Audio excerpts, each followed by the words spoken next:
उज्जैन के महाकाल मंदिर में रोज सुबह जब भस्म आरती शुरू होती है तब एक ऐसा दृश्य दिखाई देता है जो आज तक वैज्ञानिकों के लिए भी सवाल बना हुआ है। खुले गर्भगृह में तेज हवा चल रही होती है, चारों तरफ सैकड़ों दीपक जल रहे होते हैं, लेकिन हैरानी की बात यह है कि आरती के समय जो मुख्य दीपक जलते हैं वे हवा के तेज झोंकों के बावजूद भी बुझते नहीं हैं।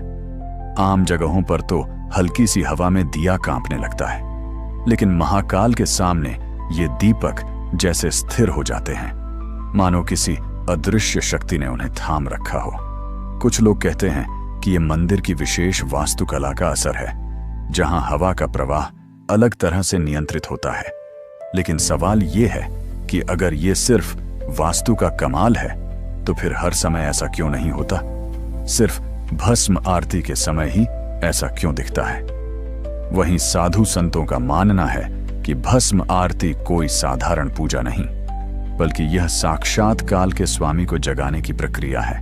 और उस समय गर्भगृह में ऊर्जा इतनी तीव्र हो जाती है कि प्रकृति के नियम भी बदल से जाते हैं। कई श्रद्धालुओं ने यह भी अनुभव किया है कि आरती के दौरान वातावरण अचानक शांत हो जाता है, हवा होते हुए भी महसूस नहीं होती, जैसे समय कुछ पलों के लिए थम गया हो। यही वजह है कि भस्म आरती को देखने के बाद लोग कहते हैं, यहां सिर्फ दीपक नहीं जलते, यहां आस्था स्वयं प्रज्वलित हो जाती है। और शायद यही कारण है कि महाकाल के सामने अग्नि भी उनके आदेश में रहती है।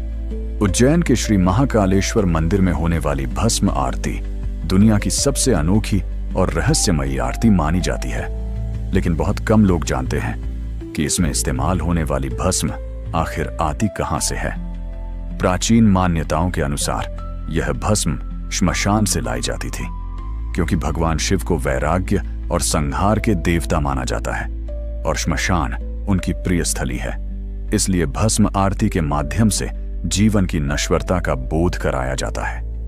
हालांकि आज के समय में परंपरा और नियमों के अनुसार यह भस्म विशेष विधि से तैयार की जाती है, जिसमें गोबर के उपलों को वैदिक मंत्रों के साथ जलाकर शुद्ध भस्म बनाई जाती है ताकि पवित्रता बनी रहे। लेकिन इसकी विधि आज भी पूरी तरह सार्वजनिक नहीं की जाती।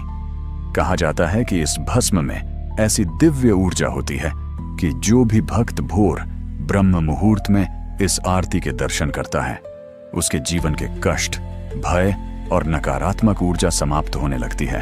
हैरानी की बात यह है कि रोज इतनी बड़ी मात्रा में भस्म चढ़ाने के बावजूद यह कभी कम नहीं पड़ती।